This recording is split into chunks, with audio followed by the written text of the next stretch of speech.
এটা খুব ভালো প্রশ্ন। যদি ওপিনিয়ন প্যারাগ্রাফ হয় তাহলে আমরা ওপিনিয়ন প্যারাগ্রাফ এসে যদি হয়, যেমন আমরা কি বলেছিলাম, discuss both these views and give your own opinion, এই ধরনের যদি হয় তাহলে ইন্ট্রোডাকশনে তো আমি আমার পক্ষে একটা মতামত দিয়ে রাখি, তাই না, যে আমি এই পক্ষে যাব। কনক্লুশনে হবে কি, ওইটাকে আমি সামারাইজ করব, যে এই কারণেই উপরে যে আলোচনা হয়েছে এই উপরের কারণগুলোর কারণেই আমি এটাকে বেশি প্রায়োরিটি দিচ্ছি। এক লাইনে যদি আপনি সংক্ষেপে করতে চান, আর যদি মনে করেন যে আমি একটু বড় করব, যদিও ওই টপিকটা বিপরীত টপিক যেটা ওইটার কিছু কিছু সুবিধা রয়েছে, তবুও এটাই বেশি গুরুত্বপূর্ণ বলে মনে হচ্ছে। মানে আপনি এটা কি করবেন, সামারি করবেন। এখন আপনি ফিক্সড কনক্লুশন শিখে ফেলতে পারেন। এটা হতে পারে যে এই ধরনের একটা কোশ্চেন প্যাটার্নের জন্য আমি ফিক্সড একটা কোশ্চেন কনক্লুশন শিখে ফেললাম, হতে পারে, এটা কোনো সমস্যা না। ঠিক আছে, না খুব বেশি সমস্যা না,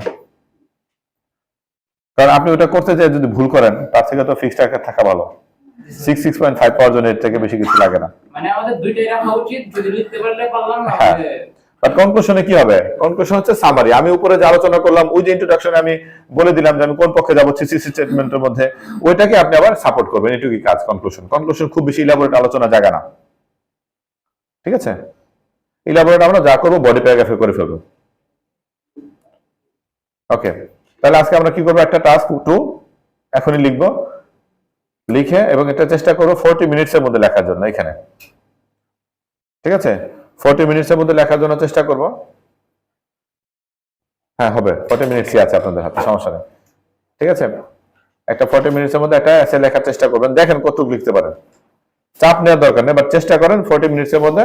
ওই যে যেটা প্রথম দিন বলেছিলাম যে আপনি ব্রেইনস্টর্মিং এর জন্য একটা নির্দিষ্ট টাইম নেন, ওই যে আপনার টাইম ম্যানেজমেন্টের কথা বলেছিলেন যে টাইম ম্যানেজমেন্ট কিভাবে করবো। সো আপনি টাইম ম্যানেজমেন্টের জন্য আপনি স্টপওয়াচ রাখেন। প্রথম 5 মিনিটের মতো আপনাকে বলা হয়েছে আপনি ব্রেইনস্টর্মিং এর জন্য, আইডিয়া রেডি করার জন্য। এর মধ্যে যদি আপনি এটা কভার করে ফেলতে পারেন কম সময়ের মধ্যে, ওকে ফাইন, আপনি লেখা শুরু করেন। তাহলে এবার ইন্ট্রোডাকশনের জন্য আপনি কত মিনিট সময় রাখবেন, ভাগ করা আছে, আপনি 2.5 থেকে 3 মিনিট, 4 মিনিট ইন্ট্রোডাকশন, 10 থেকে 12 মিনিট হচ্ছে বডি প্যারাগ্রাফ 1, 10 থেকে 12 মিনিট এর মধ্যে আপনি চেষ্টা করেন লিখে কমপ্লিট করার জন্য।